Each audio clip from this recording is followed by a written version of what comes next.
What's going, guys? Hope you're having an absolutely fantastic day. So there's an absolutely fantastic interview from The Verge with Mark Zuckerberg on his ambition for the Metaverse and also the Quest Pro, right? So if you're a Meta shareholder or you're just interested in the Metaverse in general, I would highly recommend you to check out this whole interview, right? But if you're too lazy to check out the whole interview, I'll be making a series of the most important parts of this interview. So with that being said, we're going to talk about two things, right? Who is the target audience for the Quest and the Quest Pro, and also how is their path to profitability, right? And let's take a look at the video.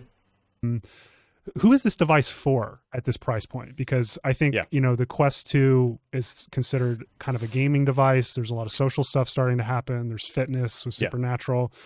Who's the target customer for this? So there are really two sets of folks. One are just people who want the best VR device that anyone has made. So I think if you want that, then this is it. It is better than the Quest 2. It's a lot more expensive, so it won't be for everyone, but there's some group of people who want that.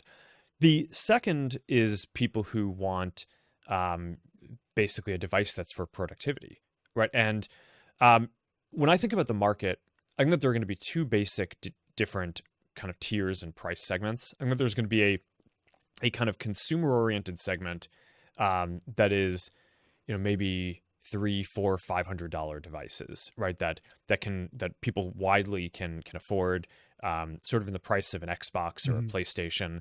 That a lot of the use cases there will be entertainment focused, whether it's gaming or social and kind of hanging out with people, or things like fitness. And that list of use cases will just continue growing. But it's been pretty cool to see how that's expanded so far.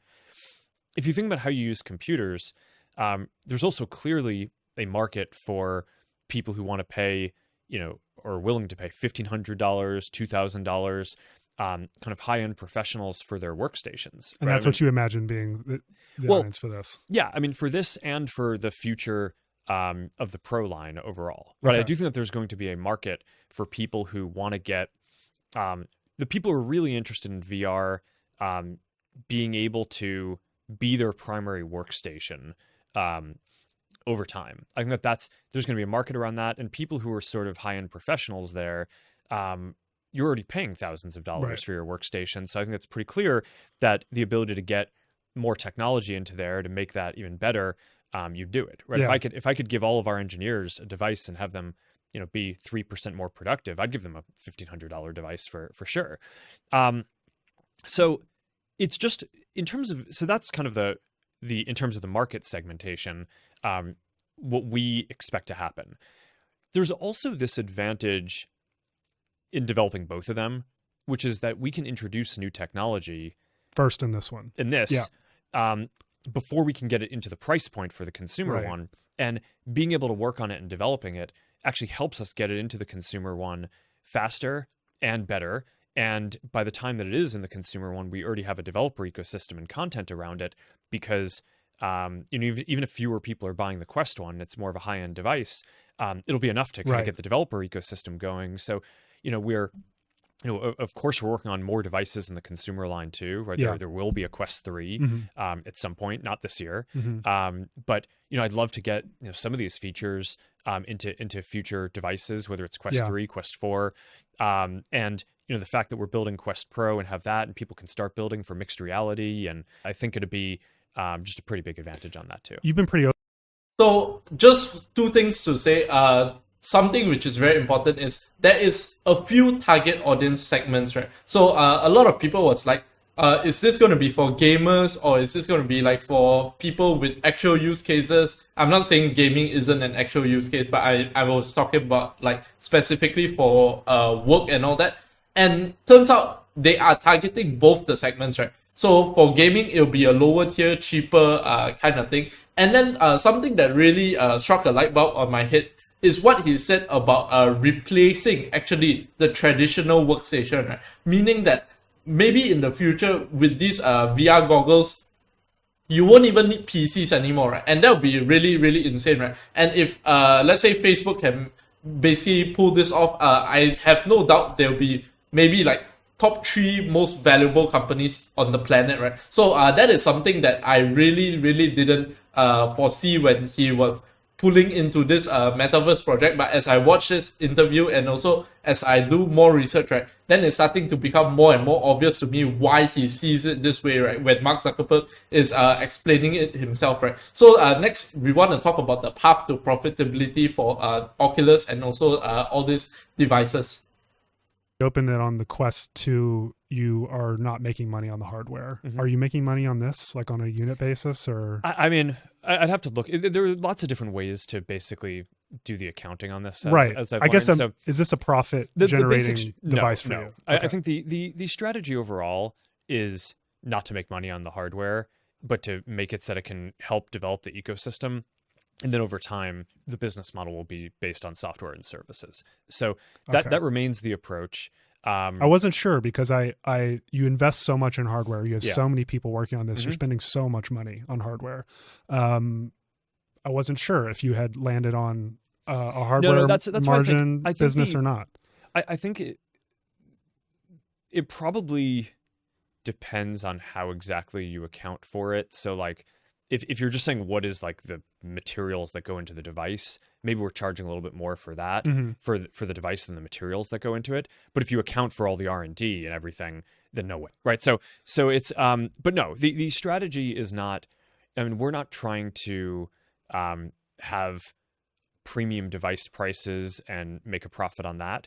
Our whole approach as a company is get as many people as possible to be able to access these tools, and then over time you build a better ecosystem that way. Got it. I think that this is like a pretty deep part of our philosophy around this overall, which is we also want to help build the open ecosystem around all of this.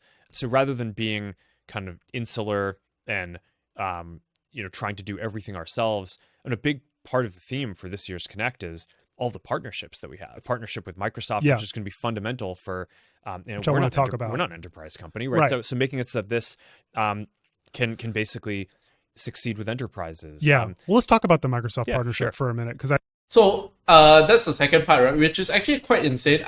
What they want to do is basically lock in customers. Basically, whoever buys Quest or whatever Oculus device is basically a customer, right? And they don't want to make money off the hardware, right? Which maybe a bit of a question mark on my head, because if you can, why not make a bit of money off it? But what they are basically saying is if they push the price as low as possible, so the adoption for their devices will be as high as possible, right? So I think in future there will probably be multiple VR companies, right? It's just that who gets there first, and also who basically builds the network effect, right? Because most of Facebook modes come from the network effect, right? And if everyone is on, let's say, Facebook's Metaverse devices or something like that, but I'm pretty sure, don't quote me on this, but I'm pretty sure what will end up happening is that, they have all these VR headsets from different companies, but it's like a Minecraft server or something like that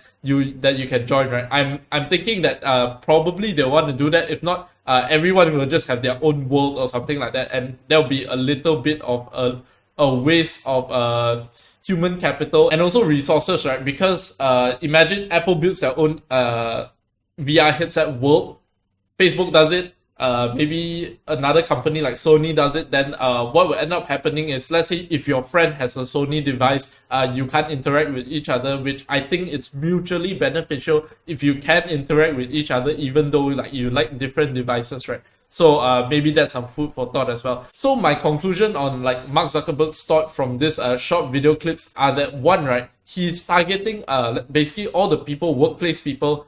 Basically it's going to replace a PC, right? That is his mental view of VR headsets, right? It's going to replace a PC, and it might be even better, right? Because it might be more portable and a lot of things like that, right? So benefits like that, right? More portable, maybe more high tech, maybe more immersive. That is something really talked about in this video as well, right? And the second is basically that they are not looking to make money from selling hardware, right? And where else Apple, I think when Apple comes out with their VR headsets, they will be looking to make money from their headsets, right? So I'm going to be posting more videos about this interview. So if you do enjoy the video, do help me smash up the like button, hit subscribe, and also hit the bell button. With that being said, have a fantastic day ahead and peace out.